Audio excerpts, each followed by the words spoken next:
السلام علیکم ورحمۃ اللہ وبرکاتہ۔ سلطان محمود غزنوی کے سلسلے کی دوستو آج 5ویں قسط ہے۔ سلطان محمود غزنوی اور خاندان غزنویہ ترک غلام۔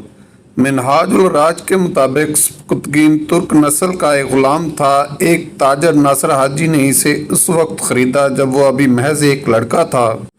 وہ اسے ترکستان سے بخارا لایا جہاں اس نے اسے الپتگین کے پاس فروخت کر دیا۔ سبکتگین نے الپتگین کے دیگر غلاموں کے ہمراہ تعلیم حاصل کی اور ہتھیاروں کے استعمال کے بارے میں پڑھا۔ وہ پہلے اس بادشاہ کی ملازمت میں نجی گھڑ سوار تھا۔ نہایت طاقتور اور پھرتیلا ہونے کے باعث جنگل میں اس کے لیے شکار کیا کرتا تھا۔ اوائل عمری میں ہی اس پر مستقبل کی عظمت کی جھلک نظر آ رہی تھی۔ اس کا سرپرست اس کی صلاحیتوں کو بہت سراہتا اور بہت سی عسکری مہمات کے سلسلہ میں اس پر بہت اعتبار کرتا تھا۔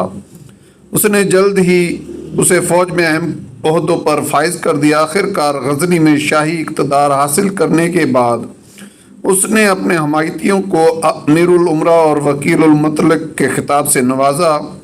سبکتگین نے اقتدار حاصل کرنے کے بعد ناصر الدین کا لقب اختیار کیا۔ وہ خود کو امیر کہتا تھا۔ قندھار کو مطیع کرنے اور اپنی سلطنت میں شامل کرنے کے بعد اس نے زابلستان کے دارالخلافہ بست کے قلعہ پر قبضہ کر لیا۔ وہاں اس کی ملاقات مشہور زمانہ ابوالفتح سے ہوئی جنہیں ان کے علم و فضل اور ذہانت کے باعث اس نے اپنا مصائب الجاس بنا لیا۔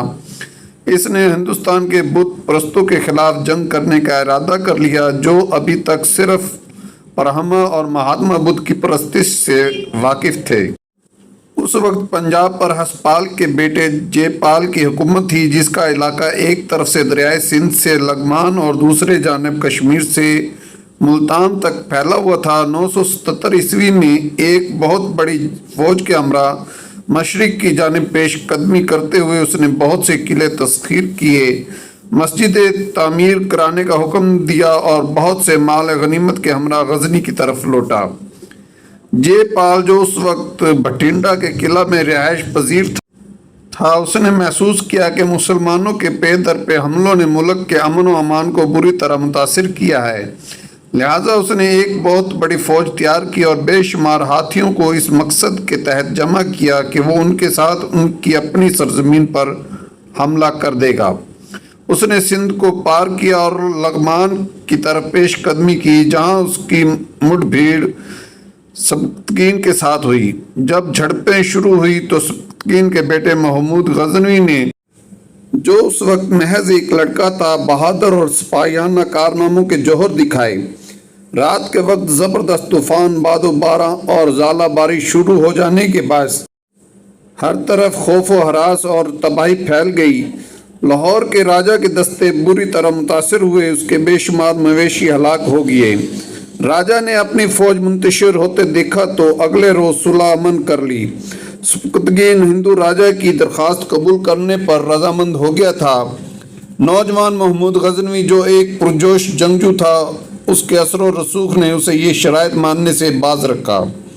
جے پال نے بادشاہ کے پاس اس وقت کے وضاحت کرنے کے لیے دیگر سفیر روانہ کیے کہ بادشاہ سلامت راجپوت سپاہیوں کی یہ رسم تھی کہ جب انہیں آخری حد تک پیچھے دھکیل دیا جاتا تھا تو وہ اپنے بیوی بچوں کو ہلاک کرنے کے لیے اپنے گھروں اور جائیداد کو نظر آتش کر دیتے تھے اور مایوسی کی حالت میں اپنے بال بکھیر کر دشمن کے اندر گھس کر اپنے آپ کو انتقام کے سرخ طوفان میں غرق کر دیتے تھے۔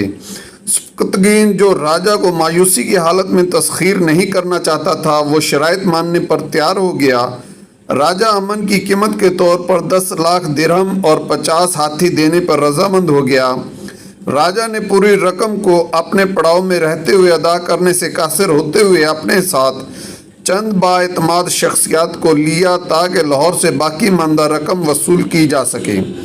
جب یرغمالیوں کو حفاظت کے پیش نظر سبکتگین کے پاس رہنے دیا، تاہم راجہ نے دارالخلافہ میں اپنے آپ کو محفوظ پا کر اپنے پرامن مشیروں کی ہدایت پر عمل کیا اور معاہدے سے منحرف ہو گیا، لیکن اس نے مسلمان افسروں کو قید میں ڈال دیا۔ سبکتگین جو اس وقت غزنی پہنچ چکا تھا، اس نے جب یہ سنا تو سخت غضبناک ہو گیا۔ اس نے اسی وقت ہندو راجا کی طرف سے کی گئی حد تک کا بدلہ لینے کے لیے بہت بڑی فوج کے ہمراہ لغمان کی طرف پیش قدمی کر دی۔ جے پال نے آنے والے طوفان کا مقابلہ کرنے کے لیے خود کو تیار کر لیا تھا۔ اس نے ہمسایہ ملکوں دہلی، اجمیر، کالسجر اور قنوج کے بادشاہوں سے اتحاد کر لیا اور متحدہ فوج جو 10,000 گھڑ سواروں اور بے شمار پیادہ فوج پر مشتمل تھی اور ہندو بہادری کا نشان تھی، اس نے مسلمان حملہ آوروں کو پیچھے دھکیلنے کے لیے لغمان کی سرحدوں پر اپنے آپ کو ترتیب دے دیا۔ سبکتگین نے ایک قریبی پہاڑی پر قبضہ کرنے کے بعد ہندوستانی لشکر کا جائزہ لیا، جس کے بارے میں بیان کیا جاتا ہے کہ وہ سمندر کی طرح لامتناہی تھی۔ اس نے اپنے سرداروں کے مستقبل کی شان و شوکت کے بارے میں حوصلہ افزائی کرتے ہوئے ان سے شجاعت کا مظاہرہ کرنے کی درخواست کی۔ ہر ایک کو فرداً احکامات دیے اور تعداد میں کم اپنے سپاہیوں کو 500 کے دستوں میں تقسیم کر دیا۔ پھر انہیں حکم دیا کہ وہ ہندو فوج کے کمزور مقام پر پے در پے حملے کریں۔ اس نقل و حرکت سے یہ ظاہر ہو رہا تھا کہ اگر دشمن کو منتشر صفوں میں تازہ دم دستے مستقل طور پر روانہ کیے جائیں تو ہندوؤں کے گھڑ سوار دستوں میں ابتری اور دہشت پھیل سکتی ہے۔ سبکتگین نے اس ابتری کا فائدہ اٹھاتے ہوئے عام حملے کا حکم دے دیا اور ہندو ہر مقام پر ہزیمت اٹھا کر بھاگ نکلے۔ مسلمان فوجی دستوں نے نیلاب کے کناروں تک ان کا تعاقب کیا۔ اس فتح نے دریائے سندھ کے مغربی علاقوں سے بھاری تاوان وصول کیا اور لغمان اور پشاور کو اپنی سلطنت کی مشرقی سرحد بنانے کے بعد اس نے 10,000 گھڑ سواروں کے ہمراہ اپنے ایک افسر کو مفلوج ملک کا نظام و نسق سونپا اور غزنی کی طرف لوٹ گیا۔ سبکتگین باقی ماندہ زندگی میں اپنی سلطنت کے شمال مغرب میں عسکری مہمات میں مصروف رہا۔ وہ اگست 997 عیسوی میں 56 سال کی عمر میں اور 20 سال حکومت کرنے کے بعد بلخ کے نزدیک تیمروز میں انتقال کر گیا۔ اس کی میت کو دفن کرنے کے لیے غزنی لے جایا گیا۔ سبکتگین ایک ایسا بادشاہ تھا جس میں غیر معمولی شجاعت اور ہوش مندی کے علاوہ مساوات اور اعتدال پسندی بھی بدرجہ تم موجود تھی۔ اس کا وزیر ابو العباس فضل تھا جو حکومت کے معاملات کو بڑی ذہانت اور قابلیت سے نپٹاتا تھا۔ معاصر الملک کے مصنف کے مطابق سبکتگین کے بیٹے محمود غزنوی نے اپنے باغ میں نہایت عالی شان گھر تعمیر کروایا اور ایک پرتکلف دعوت میں اپنے والد کو مدعو کیا۔ اس عمارت کی خوبصورتی، ذوق اور کمال فن نے نوجوان شہزادے کو اس بات پر اکسایا کہ وہ اس بارے میں اپنے والد کی رائے حاصل کرے، لیکن سبکتگین نے نہایت مایوسی کی حالت میں اپنے بیٹے سے کہا کہ اس نے اسے محض ایک کھلونے کی مانند دیکھا ہے جسے اس کی رعایا میں دولت کے ذریعے سے کوئی بھی تعمیر کر سکتا تھا۔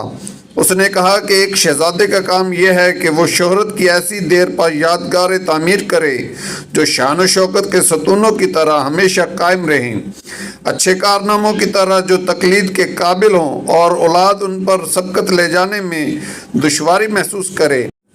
سمرقند کے سائر نظام اور رازی نے اس بارے میں مشاہدہ کیا ہے کہ محمود غزنوی کی تعمیر کردہ سبھی عالی شان محلوں میں کسی کا ایک پتھر بھی باقی نہیں بچا، لیکن اس کی شہرت کی عمارت ابھی تک وقت پر حاوی ہے اور اس کی عظمت کی دیر پا یادگار باقی ہے۔ 5ویں سامانی بادشاہ کا ایسا ہی ایک زر خرید ترک غلام ملتگین تھا جس کو ایک ادنا محافظ کے طور پر دربار میں ملازم رکھا گیا تھا۔ وہ اپنی بے پناہ ذاتی صلاحیتوں کی بنا پر ترقی کرتا ہوا پہلے حاجت الاحجاب یعنی محافظین کا کمانڈر بن گیا۔ بعد میں 10 فروری 961 کو خراسان کا گورنر مقرر ہو گیا۔ کچھ ہی عرصہ بعد نیا سامانی امیر تخت نشین ہوا جس نے اسے برطرف کر دیا، لیکن اس نے اپنی خود مختاری کا اعلان کر دیا اور بلخ چلا گیا۔ سامانی امیر نے 12,000 پر مشتمل ایک فوج بھیجی جسے سبکتگین نے اپریل 962 میں شکست دے دی۔ اس کے بعد اس نے غزنی کی چھوٹی سی ریاست پر چڑھائی کی جس کا سربراہ ابو بکر لائق تھا۔ اس کا نام تو مسلمان والا تھا لیکن یہ مسلمان نہیں تھا، سیاسی طور پر ہندو شاہیوں کا حامی تھا جن کا پایہ تخت کابل تھا اور غالباً یہ شاہ کابل کا رشتہ دار بھی تھا، اس کا نام انوپ بھی آیا ہے۔ ابو بکر اس جنگ میں فرار ہو گیا اور البتگین کا غزنی پر قبضہ ہو گیا۔ اب وہ امیر البتگین کہلانے لگا۔ یہاں پھر سامانی بادشاہ نے 10 یا 20 ہزار فوج سے حملہ کیا، لیکن یہ حملہ بھی پسپا کر دیا۔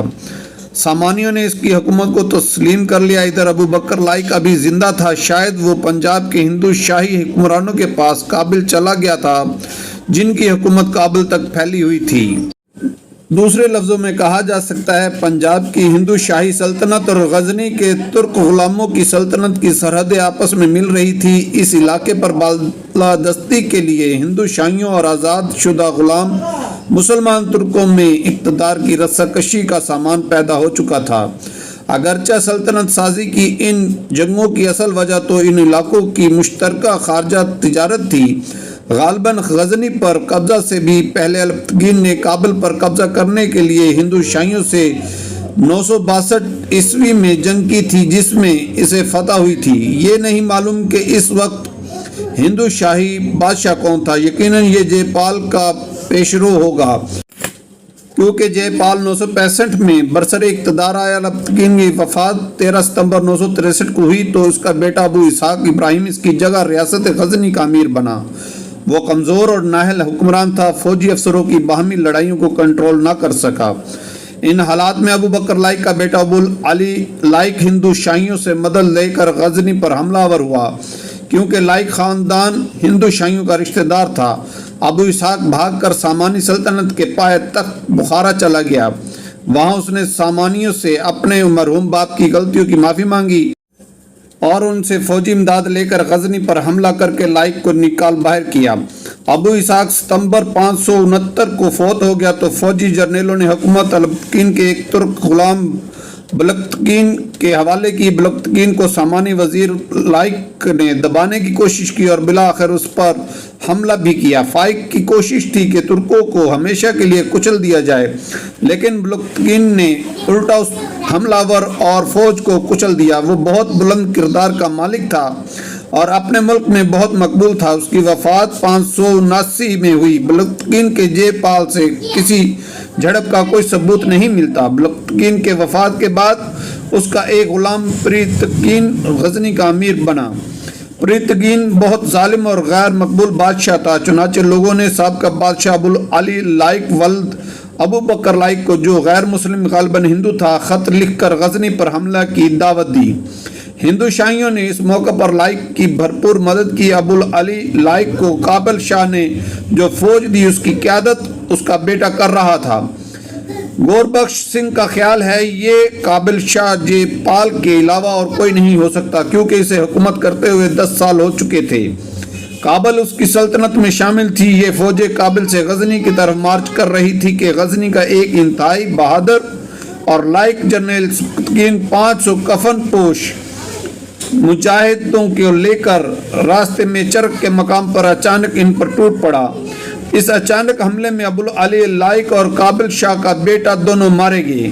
باقی فوج حواس باختہ ہو کر بھاگ گئی۔ اس فتح کے بعد غزنی کے فوجی جرنیلوں نے پریتگین کی برطرف کر کے سبکتگین کو اپنا بادشاہ چن لیا۔ یوں البتگین 2.5 سال، اسحاق 2 سال، بلقتگین 2 سال اور پریتگین 1.5 سال برسر اقتدار رہا۔ سبکتگین کو غزنی کے جرنیلوں نے 20 اپریل 977 میں پریتگین کی جگہ غزنی کا بادشاہ امیر بنایا۔ نیز انہوں نے سبکتگین کی شادی البتگین کی بیٹی سے کر دی۔ سبکتگین نے اپنی زندگی کا آغاز ایک ادنا غلام کی حیثیت سے کیا تھا۔ وہ البتگین کا زر خرید غلام تھا۔ اس کے آباء و اجداد نسلاً ایرانی تھے، لیکن بعد میں ترکوں میں شادیاں کر کے وہ آدھے ترک ہو گئے تھے۔ سبکتگین کو محض اس کی ذاتی صلاحیت کی بنا پر البتگین نے لشکر کے امیر الامرا کمانڈر ان چیف عہدے پر فائز کر گیا تھا۔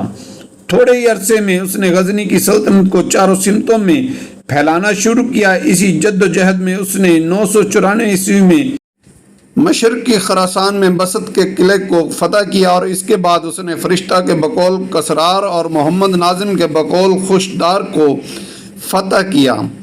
دراصل کسرار اور خوشدار سے مراد موجودہ خزدار بلوچستان ہے، جس پر اس وقت مسلمانوں کی حکومت تھی۔